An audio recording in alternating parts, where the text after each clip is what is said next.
Tout a commencé par un bruit de verre brisé. Je me suis figée dans ma cuisine, un saladier à la main, les yeux rivés sur la fenêtre qui donnait sur la maison de mon voisin. Un homme venait de laisser tomber un verre sur son perron. Il s'est baissé pour le ramasser. Lorsqu'il a relevé la tête, nos regards se sont croisés pour la première fois. Il a esquissé un sourire timide, de ceux qui n'atteignent pas les yeux, et a fait un petit signe de la main. Je n'ai pas répondu. Je suis restée là, immobile. Mon cœur battait plus vite qu'il n'aurait dû pour un simple moment de convivialité entre voisins. Peut-être était-ce parce que je n'avais vu personne emménager dans cette maison depuis des années, ou peut-être était-ce son air calme, mais avec le poids d'un lourd secret dans son regard. Une semaine plus tôt, j'avais glissé une invitation sous sa porte. Ce n'était pas romantique. Ce n'était même pas prévu. C'était un acte de courage discret après trop de dîners solitaires. Salut, je suis Rémi de Nextdoor. Dîner lundi soir. Tu es le bienvenu si tu souhaites. J'ai failli me rétracter au moment où j'ai glissé le message. Mais voilà, vendredi était arrivé et il était là, debout devant ma fenêtre, souriant comme s'il attendait ce moment. J'ai ouvert la porte avant de pouvoir me dissuader. « Salut », dit-il d'une voix basse et douce. J'espère que je ne suis pas trop en avance. Pas du tout, répondis-je, même si mon cœur n'était pas d'accord. Il se présenta, Gaston. Il apporta un petit bouquet de marguerites blanches, un peu fanées par la promenade. Je le remerciai, les mis dans un verre et essayai de calmer mes mains tremblantes. Nous nous assîmes à table. Le silence était étrange, comme si deux personnes essayaient de lire dans les pensées de l'autre sans trop parler. « Tu viens d'emménager ?» demandai-je. Il hocha la tête. « Il y a un mois. J'avais l'intention de te dire bonjour, mais la vie m'en a empêché. » Il sourit de nouveau et, cette fois, son sourire illumina son visage. Je me surpris à lui sourire en retour. Nous avons parlé de petites choses, comme le quartier était calme, comment les lumières vacillaient sous la pluie, comment ma chienne Mia aimait s'asseoir près de sa fenêtre plutôt que de la mienne. Gaston rit doucement. J'ai cru un instant qu'elle m'appartenait. Ouais, dis-je. Elle préfère les nouvelles personnes à moi. L'atmosphère était alors plus légère, une légèreté que je n'avais pas connue depuis longtemps. J'avais emménagé dans cette maison après mon divorce. C'était censé être temporaire, juste le temps que je me reprenne en main. Mais 5 ans plus tard, j'étais toujours là, à dîner seule la plupart des soirs, à faire semblant d'aimer le silence. Il y avait quelque chose chez Gaston qui rendait le silence différent, confortable même pendant le repas. Il observa ma cuisine, les rideaux bleus délavés, les tasses à café ébréchées, la photo de mes parents sur le réfrigérateur. « C'est habité », dit-il. « C'est ta façon polie de dire désordonnée. » Il rit.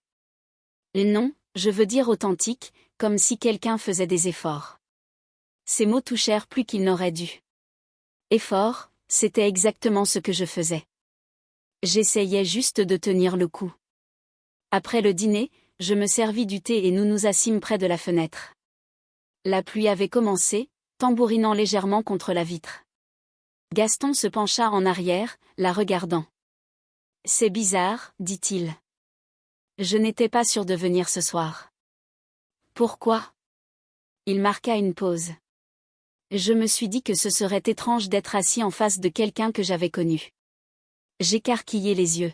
« Connu ? » Il me regarda attentivement, scrutant mon visage comme une énigme. « Tu ne te souviens pas de moi, n'est-ce pas ?» Un frisson me parcourut. « Je suis désolé, dis-je lentement. Et devrais-je ? » Il esquissa un sourire, non pas blessé mais triste. « Ça va. C'était il y a longtemps. Le lycée. Tu m'as aidé en maths une fois. » J'essayais de fouiller dans mes souvenirs, les salles de classe, les couloirs bondés, les visages effacés par le temps. Rien ne me venait. Il y avait quelque chose dans sa voix, une douceur qui résonnait dans un coin oublié de mon passé. Il détourna le regard, souriant toujours, bien que ses yeux fussent lointains. « J'ai vieilli », dit-il pendant un instant. Aucun de nous deux ne dit un mot. Le bruit de la pluie emplissait l'espace entre nous. Puis Mia sauta sur la table, renversant une des tasses. Gaston la rattrapa de justesse. Sa main effleura la mienne. C'était un contact inoffensif, mais j'avais l'impression de ressentir quelque chose de familier. Merci, dis-je en évitant son regard. Il hocha simplement la tête. Je devrais probablement y aller, dis-je avant de pouvoir me retenir. Il hésita puis se leva. À bientôt, Rémi. Il atteignit la porte et se retourna.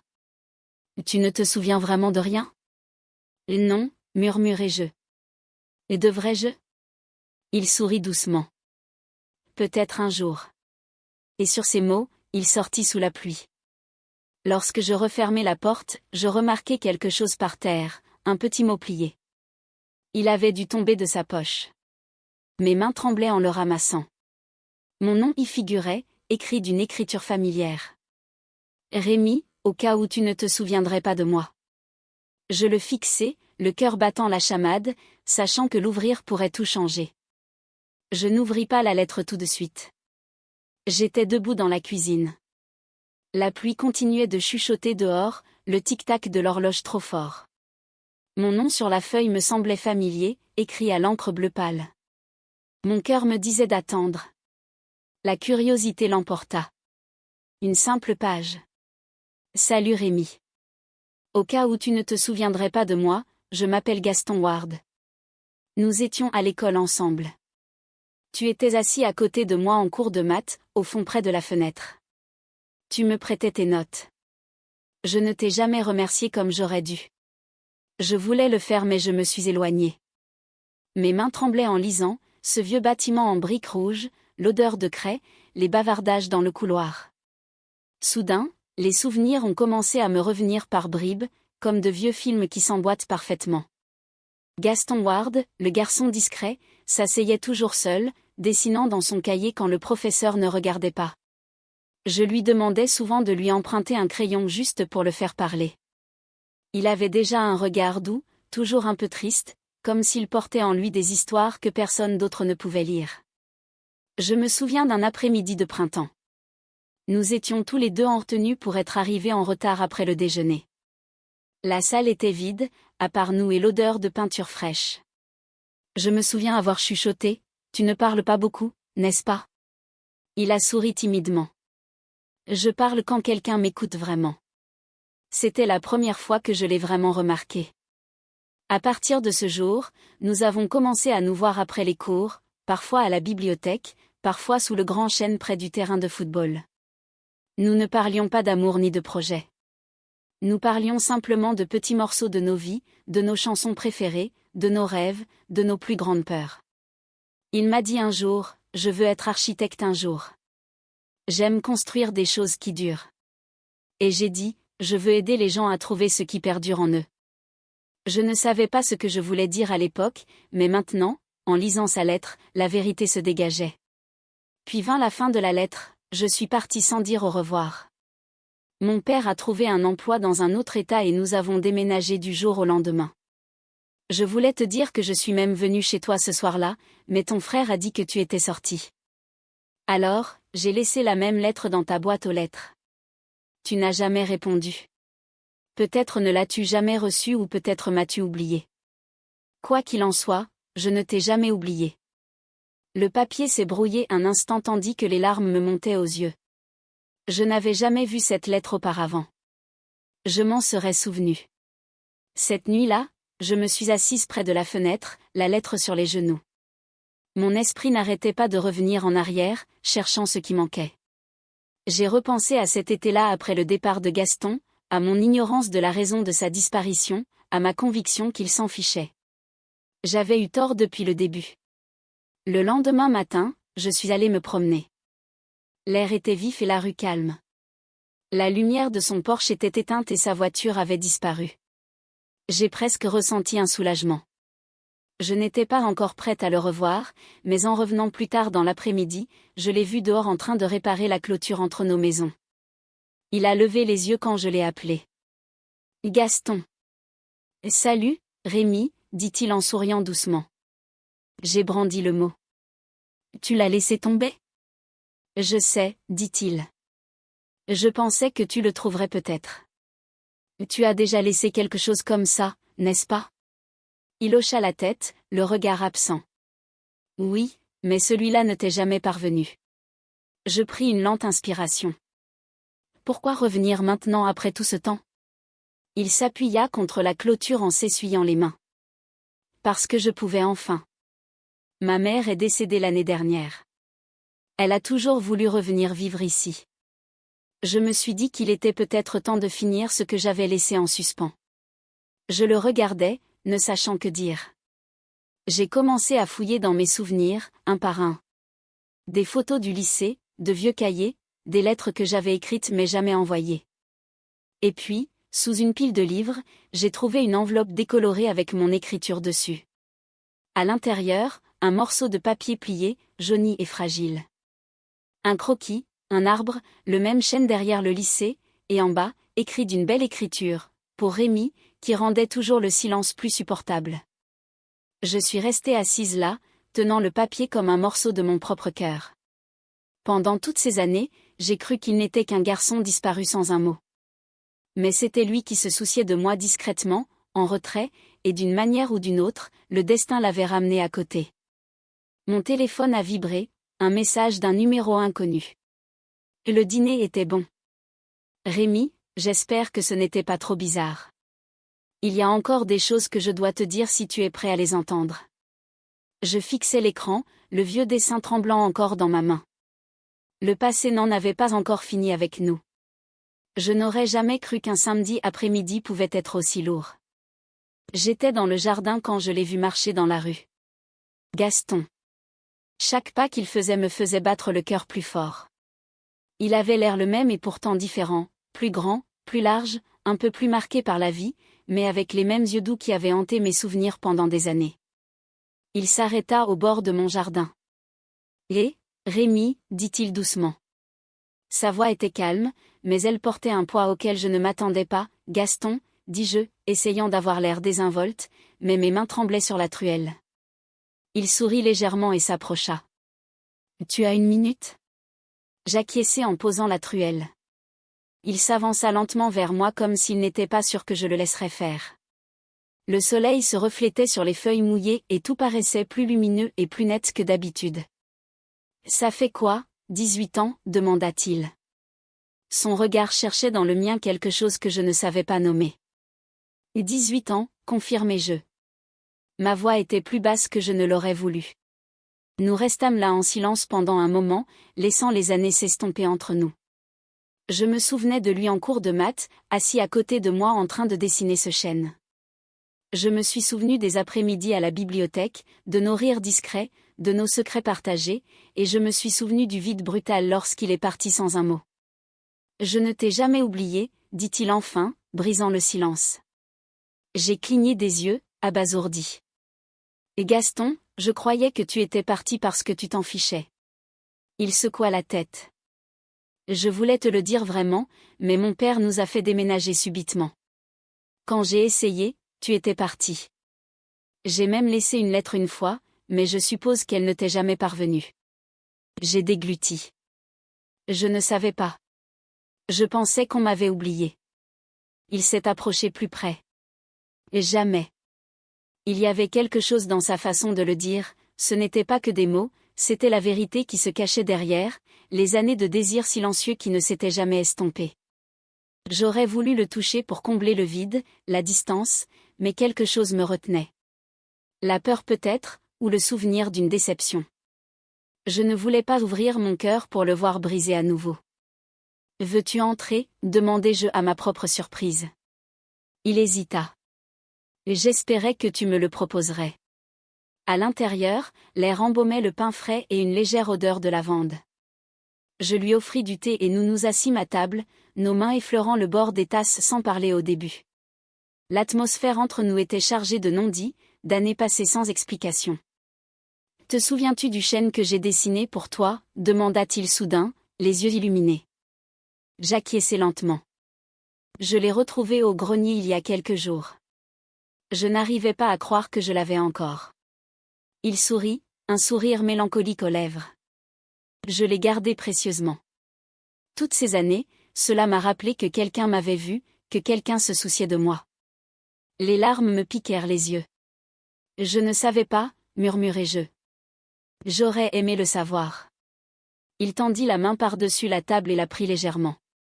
Ce n'était pas dramatique. Ce n'était pas urgent, c'était juste réel. Rémi, dit-il, la voix brisant un peu.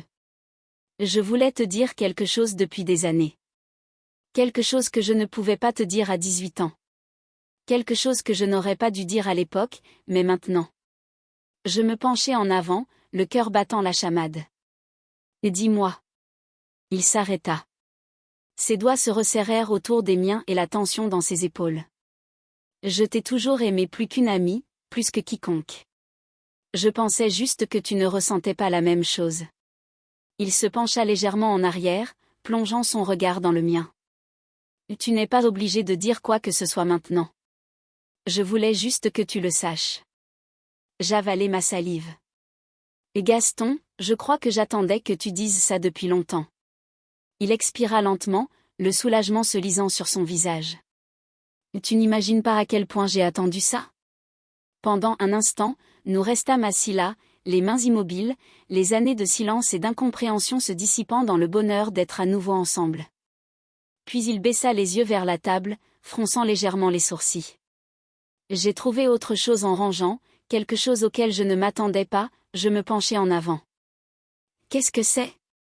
Il hésita, puis sortit une petite photo pliée de sa poche. Il me la tendit de ses mains tremblantes. Je l'ouvris lentement. Mon souffle me coupa. C'était une photo de nous, 18 ans plus tôt, assis sous le chêne.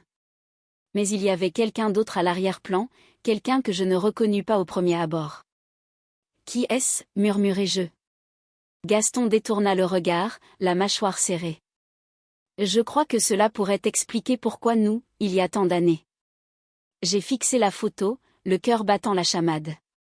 Quelque chose dans le passé, quelque chose de caché, était sur le point de changer tout ce que je croyais savoir.